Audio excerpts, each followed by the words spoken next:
It's 6 p.m. on a Thursday here in Korea. Welcome to our newscast. I'm Daniel Che. Let's start with the headlines. President Park Geun-hye called for full defense readiness and improvements in the country's national security structure given the growing threat of North Korea's provocations. Korea's new finance chief faces mounting challenges from factors like dipping oil prices to a slow Chinese economy. But first things first, he put his foot down and stated clearly that for now his main focus is job creation. Over in Davos, where the World Economic Forum is being held, Korea's former finance minister Choi Kyung-hwan highlighted Korea's creative economy drive, which aims at turning new ideas into new business opportunities and is in line with the forum's fourth industrial revolution. At an integrated defense meeting, President Park Geun-hye called for coordinated efforts among the country's security forces against all possible forms of attacks, from cyberspace to biological weapons, in recognition of the gravity of the national security situation. Song Ji-sun has our top story. President Park Geun-hye said North Korea's latest nuclear test has once again threatened peace and stability on the Korean peninsula and in the region. Speaking at the Central Integrated Defense meeting, which is chaired for the third year, the president called for full defense readiness and improvements in the country's national security structure.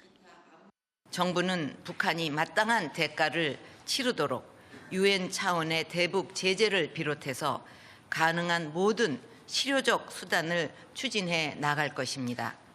이런 상황에서 더욱 염려가 되는 것은 북한의 대남 도발과 군사적 위협이 갈수록 교묘해지고 있어서 한반도의 안보 불확실성도 더욱 증대될 위험이 크다는 것입니다. She ordered stronger countermeasures against biological, cyber, and terror attacks from any entity or country, including North Korea, as such attacks have the potential to incite chaos with just one hit.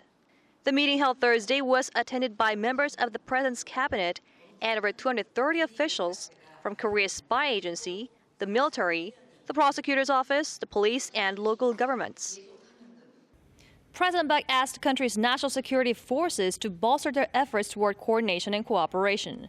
She also repeated her call to lawmakers to pass a pending counterterrorism bill, urging them to do more to guarantee the safety of the people. Song Ji-sun, Arirang News. A U.S. think tank recommends the deployment of THAAD to South Korea to deal with the growing threat of North Korea. Still, Seoul and Washington insist no official talks have been held regarding the American anti-ballistic missile system. Connie Kim fills us in. Deploying the Terminal High Altitude Area Defense System to the Korean Peninsula will protect South Korea from North Korea's growing missile threats. That's the assessment of the U.S.-based think tank, Center for Strategic and International Studies. The report comes a little over 2 weeks after North Korea tested its fourth nuclear bomb. Purchasing more missiles and stockpiling them and more launchers so that they're available in the Pacific should they be needed. The Washington-based center said it would take South Korea too long to develop its own missile defense system, so THAAD would be the better option. Seoul aims to develop its own indigenous anti-missile defense systems, the Korea Air Missile Defense System and Kill Chain, by the early 2020s. Once operational, they would be able to intercept low-altitude missiles. THAAD is capable of intercepting incoming missiles at high altitudes. However, the U.S. think tank's suggestion is unlikely to be realized anytime soon. South Korea insists no formal talks have taken place on THAAD. And the U.S. Deputy Secretary of State in Seoul this week for talks on North Korea had this to say. We've made no decision on THAAD, and in any event, as we've been very clear about, we will only proceed with THAAD in full consultation with our Korean partners. The system's potential deployment to the Korean Peninsula is a sensitive issue in Northeast Asia.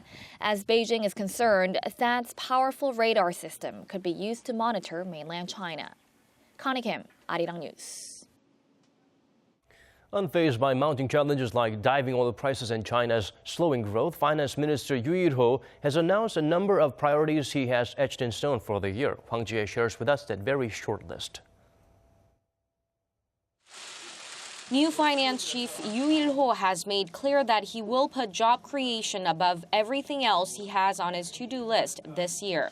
During his first meeting with economy-related ministers on Thursday, Yoo stressed the importance of completing structural reforms in order to attain this goal and vowed to pour efforts into the swift passage of a set of pending economy bills at the National Assembly this month. He also said the government will find fresh growth engines and breathe new life into the economy by balancing exports and domestic demand, some key issues reported during a policy briefing earlier this month. By carrying out key policies that were announced in the briefing, we will focus on realizing tangible growth for the public. In February, Korea will announce a set of measures to boost investment in new markets like biohealth and the sports industry. The government will also lay out plans to further promote promising consumer goods such as agricultural and beauty products in March as part of its effort to maximize the benefits of Korea's free trade deal with China. Although the finance minister did express concerns over the country's sluggish exports, coming mainly on the back of the slowing Chinese economy, he emphasized that Korea can find a way out by penetrating the construction market in Iran, where international sanctions have recently been lifted. Hwang Ji-hye, Arirang News. South Korea's two main rival parties appear no closer to a compromise on a number of long-stalled bills. So with some deadlines on the horizon, the ruling party has made its move. Kim Young-gil tells us more. The ruling Saenuri Party is urging Assembly Speaker Chung Lee-hwa to bypass the opposition and use his authority to bring a list of long-pending labor and economy bills up for a vote without bipartisan consent. I would sincerely ask the Assembly Speaker to use his authority to set up the parliamentary schedule, including a date for the next plenary session.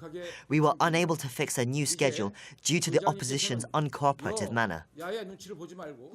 The floor leader stressed that under Article 76 of the National Assembly law, lawmakers have a duty to end legislative paralysis, and said this is the last chance to bring the bills to the floor before a parliamentary election in April. The speaker refused, saying there were no legal grounds for him to do so. The main opposition Minju Party accused the ruling party of trying to railroad the bills, including one on redrawing the nation's electoral map. The ruling party says it's important to pass the redistricting bill quickly, as the general election is nearing. But they also say they can't pass the bill without tying it to 5 pending labor reform bills. They've taken the redistricting bill hostage. Despite a series of talks stretching over the past year, the rival parties have failed to reach agreement on a new electoral map due to differences over the number of proportional representatives. The old electoral map expired on December 31st, following a constitutional court ruling that said a new one was called for due to population changes. Now, with the election in April and the end of the current parliamentary term in May fast approaching, there is growing concern that lawmakers will have difficulty getting the job done, as many will soon be focused on their re-election campaigns. Kim Young-gil, Arirang News. The People's Bank of China announced Thursday it is pumping 400 billion yuan or $60 billion into its financial system in the form of short-term loans, its biggest injection of cash in 3 years. The world's second-largest economy is aiming to counter the rising threat of another capital outflow expected to coincide with the Lunar New Year holiday, a time when China's entire financial system is shut down and the demand for cash rises. During the holiday week, the demand for cash is expected to rise by an estimated $455 billion. China has been trying to hold borrowing costs down to help prop up the economy without prompting a capital flight. Asian markets took another battering on Thursday following a heavy sell-off in U.S. and European markets overnight, sparked by sliding oil prices. Oh Si-young gives us the numbers. It was a rocky day for Asian stocks as early gains were completely erased by a sudden sell-off. Korea's benchmark Kospi rose in the morning but closed down 0.26% from the previous session, which has seen the highest daily percentage loss in 5 months. Japan's Nikkei also picked up during the morning session, but later delved further into the negative territory, shedding 2.43%. China's Shanghai Composite plunged 3.23% amid concerns about the domestic economy. The volatile session across Asian markets comes after an overnight turmoil in the US and European markets, caused by another plunge in global oil prices. On Wednesday, the price of US benchmark West Texas Intermediate fell below $27 a barrel for the first time since May 2003. That sent benchmark shares in global markets, including Japan, France and the UK, crashing more than 20% from their intraday highs, thus pushing into bear market territory. US stocks also ended down, with the Dow Jones Industrial Average shedding 1.56%. Experts say that markets are likely to remain volatile until the week's end due to fragile investor sentiment. Since the beginning of this year, worries about China's protracted economic slowdown have pushed global oil prices down, and the IMF's dismal global growth forecast has further dampened investor sentiment. Negative factors continue adding fuel to the fire. He said, however, that investor sentiment could soon be appeased by a reassuring signal from the US Federal Reserve, which holds its regular policy meeting next week. The Fed lifted its benchmark short-term interest rate by 0.25 percentage point in December for the first time in 7 years, setting off speculation about future rate hikes. The expert predicted US regulators would likely keep rates steady for now and time future hike rates to global economic conditions. Oh Soo-young, Arirang News.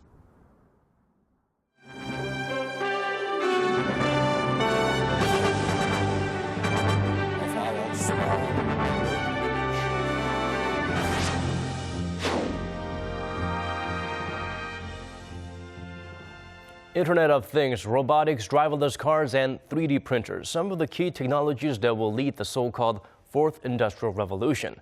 Countries with advanced economies are expected to benefit the most from the developments. Kim Min-ji points out where Korea stands.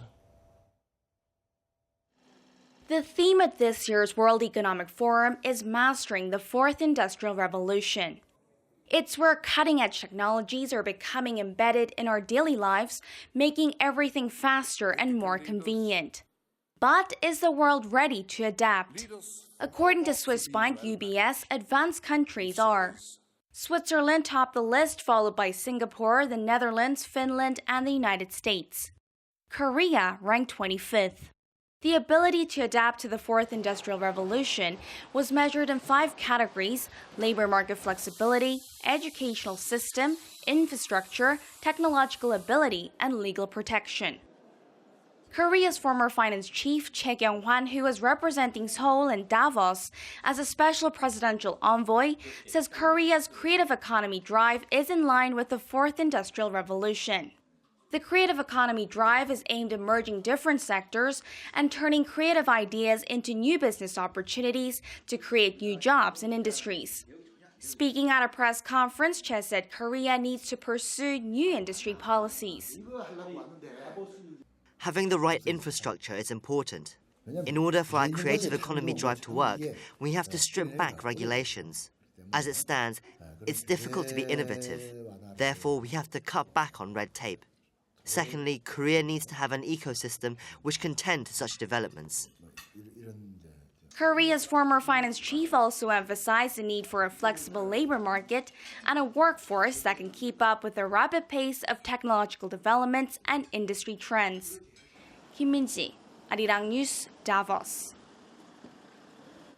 As part of the Fourth Industrial Revolution, one of the hottest topics at the World Economic Forum is robotics.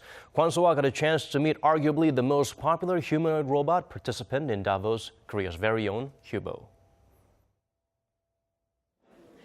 Korea's presence at the World Economic Forum is being boosted by none other than a robot.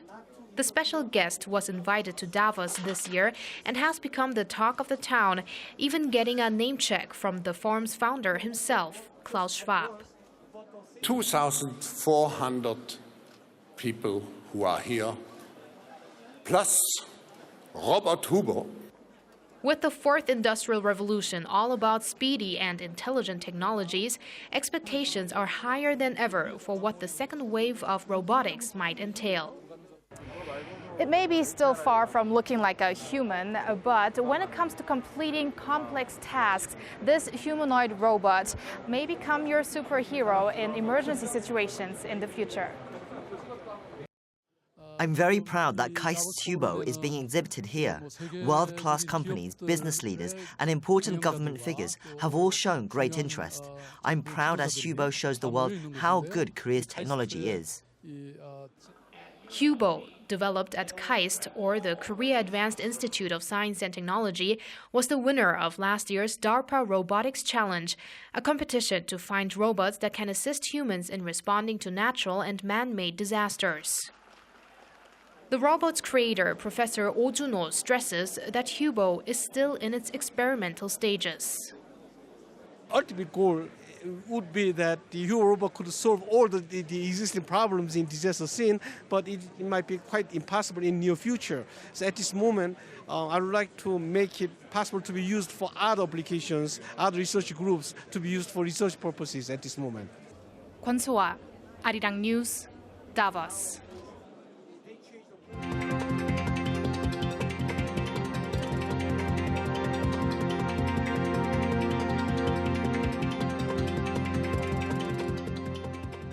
And that's all from us. Thank you for watching.